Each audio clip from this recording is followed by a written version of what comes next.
शहर की रात हल्की ठंडी थी। सड़क पर स्ट्रीट लाइट टिमटिमा रही थी और दूसरी तरफ एक छोटी सी चाय की दुकान के बाहर दो पुलिस वाले किसी को खींचकर लाते दिख रहे थे। भीड़ धीरे धीरे जमा हो रही थी। किसी को समझ नहीं आ रहा था क्या हुआ है। तभी एक आदमी को हथकड़ियों में लाया गया। उसकी शर्ट की जेब फटी हुई थी और चेहरे पर घबराहट साफ दिख रही थी। वह आदमी था आरव, एक साधारण सरकारी क्लर्क जो कभी किसी झगड़े में तक नहीं पड़ा था। भीड़ में से किसी ने कहा, यही है जो कल रात की चोरी में पकड़ा गया है। पुलिस वाले उसे जीप में बैठाकर थाने ले जाने लगे। तभी भीड़ के बीच से एक तेज कदमों से आती लड़की की आवाज गूंजी। रुकिए, वह लड़की थी आरव की बेटी अनाया। उसने देखा तो उसके चेहरे का रंग उड़ गया। पापा, ये क्या हो रहा है? पुलिस वाला बोला, बहुत चालाक बनते हैं। तुम्हारे पापा सरकारी फाइलें बेचते पकड़े गए हैं और रात को तो 2 लाख कैश भी मिला है। अनाया चौंक गई। मेरे पापा ऐसा कभी नहीं कर सकते। पुलिस बोले, चल हटकर, और जीप का दरवाजा बंद करने लगे। अनाया ने जीप का हैंडल पकड़ लिया और जोर से कहा, आप लोगों ने गलत आदमी पकड़ा है। मेरे पापा की फाइलें चोरी हुई थीं। वो खुद शिकायत करने आए थे। तभी दूसरा पुलिस वाला बोला, बस ड्रामा मत करो, हमसे ज्यादा समझदार मत बनो। लड़की अनाया उनकी आंखों में देखते हुए बोली, मुझे सीसीटीवी चाहिए उस सड़क का जहां मेरे पापा कल रात थे। पुलिस वाले हंस पड़े। सीसीटीवी 2 दिन पहले खराब हुआ है, पर यह बात तो तुम्हें पता नहीं होगी ना। अनाया की आंखों में शक और बढ़ गया। उसने चुपचाप रास्ता छोड़ दिया, पर उसकी नजरें किसी और बात पर टिकी थीं, जैसे उसे कुछ समझ में आ गया हो। पुलिस जीप चली गई। भीड़ छंटने लगी और अनाया वहीं खड़ी रह गई। हवा तेज थी, पर उसके दिमाग में उससे भी तेज एक बात घूम रही थी। मेरे पापा को फंसाया गया है और जिसने भी किया है वह कोई बहुत करीबी है। अचानक उसका फोन बजा। स्क्रीन पर एक अनजान नंबर था। उसने कॉल उठाई। सामने से एक भारी आवाज आई, अगर अपने पापा को बचाना चाहती हो तो आधी रात पुराने रेलवे यार्ड आ जाना, अकेली, वरना सुबह अखबार में उनकी फोटो होगी और शायद तुम्हारी भी। अनाया का दिल धड़कने लगा, पर डर से ज्यादा गुस्सा जाग उठा। उसने अपनी मां को कुछ बताए बिना अपना बैग उठाया और तेज कदमों से घर से बाहर निकल गई। उसे नहीं पता था वहां कौन मिलेगा, पर यह साफ था खेल बहुत बड़ा था और वह अब इस खेल का हिस्सा बन चुकी थी। पुराना रेलवे यार्ड शहर के आखिरी कोने पर था। वहां पहुंचते ही अनाया को अजीब सा सन्नाटा महसूस हुआ। हवा में जंग लगे लोहे की खुशबू और दूर से आती किसी ट्रेन की आवाज माहौल को और डरावना बना रही थी। वह पिलर के पीछे छुपकर चारों तरफ देखने लगी। तभी उसे जमीन पर किसी के पैरों के निशान दिखे जो अंदर की तरफ जा रहे थे। उसने धीरे धीरे उन निशानों को फॉलो किया। अचानक उसके पीछे से एक छोटी सी चिंगारी उठी और कोई बिजली का ब्रेकर बंद हुआ। अंधेरे में यार्ड की पुरानी लैंप लाइट झिलमिलाने लगी। उसी झिलमिलाहट में अनाया ने देखा कि एक शख्स दूर खड़ा है। उसका चेहरा काले मास्क से ढका हुआ था। उसने हाथ में फोन उठाया और बोला, हिम्मत है, तुमने अपने पिता के लिए अकेले चली आई हो। अनाया ने आवाज कसकर बोली, तुम कौन हो और मेरे पापा को क्यों फंसाया है? उस शख्स ने धीरे धीरे कदम आगे बढ़ाए और बोला, तुम्हारे पापा बहुत ईमानदार थे, इसलिए दिक्कत हुई। उन्हें रास्ते से हटाना जरूरी था। अनाया ने पूछा, पर क्यों? शख्स बोला, क्योंकि तुम्हारे पापा ने वही फाइल पकड़ ली थी जिसे किसी कीमत पर बाहर नहीं जाना चाहिए था। उसी में कई बड़े नाम थे जिनकी एक गलती से पूरी सरकार हिल सकती थी। अनाया चौंक गई। कौन से नाम? शख्स रुका और बोला, जिन्हें जानने की तुम्हें जरूरत नहीं। तभी पीछे से कदमों की आवाज आई। अनाया ने मुड़कर देखा और उसके पैरों तले जमीन खिसक गई।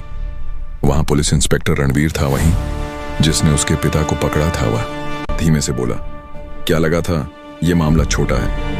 अनाया ने हैरानी से कहा, आप मेरे पापा को जानते तक नहीं थे।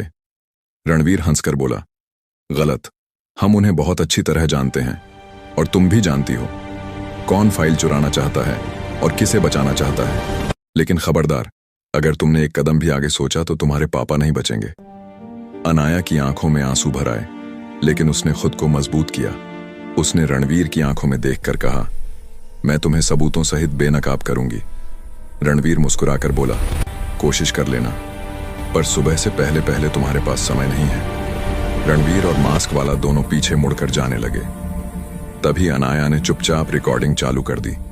उसने दोनों की बातों को अपने फोन में कैद कर लिया। पर जैसे ही वह बाहर निकलने लगी, उसके पीछे से कदमों की भारी आवाज आई। कोई उसकी ओर तेज दौड़ रहा था। उसने मुड़कर देखा तो वही मास्क वाला उसकी तरफ झपट रहा था। अनाया ने बिना सोचे भागना शुरू किया। यार्ड का रास्ता तंग और टेढ़ा था, पर वह तेज थी। मास्क वाला और तेज था। पर तभी अनाया की नजर पुराने कंट्रोल रूम पर पड़ी। वह अंदर घुसी और दरवाजा बंद कर लिया। पर समस्या बढ़ चुकी थी। दरवाजा टूटा नहीं था, लेकिन बाहर से कोई उसे खींच रहा था। अनाया ने सांस रोके पीछे कदम रखा और तभी उसने देखा कि कंट्रोल रूम के कोने में एक पुराना कंप्यूटर था, जिस पर धूल जमी थी। शायद सीसीटीवी सिस्टम का हिस्सा। तभी उसे एक ख्याल आया, अगर यार्ड का सीसीटीवी काम कर रहा हो तो क्या वह उस रात की फाइल निकाल सकती है जब उसके पिता फंसाए गए थे। उसने कंप्यूटर ऑन किया। स्क्रीन कुछ सेकंड बाद जल उठी और उस पर पुरानी तारीखें दिखने लगी। अनाया के दिल की धड़कन बढ़ गई। उसकी उंगलियां तेजी से स्क्रीन पर दौड़ने लगीं और तभी स्क्रीन पर एक वीडियो खुला, जिसमें कुछ लोग एक बैग छुपा रहे थे और उनमें से एक चेहरा धीरे धीरे लाइट में साफ हुआ। अनाया ने देखा और उसका दिल टूट गया। वह चेहरा कोई और नहीं, उसके पिता का ही सीन दिखाने के लिए एडिट किया गया था। उसी फाइल में एक और वीडियो था जिसे किसी ने काट कर मिलाया था। यह पूरा सेटअप था और अब उसके पास सच मौजूद था। लेकिन तभी दरवाजा जोर से हिला। मास्क वाला और अंदर घुसने ही वाला था। कंट्रोल रूम का दरवाजा अब टूटने ही वाला था। अनाया ने फौरन सिस्टम से वीडियो डाउनलोड किया और अपने फोन में डाल लिया। पर जैसे ही वह निकलने का रास्ता ढूंढ रही थी, दरवाजा टूटकर गिरा और मास्क वाला अंदर आ गया। उसने बिना कुछ कहे अनाया पर झपट्टा मारा।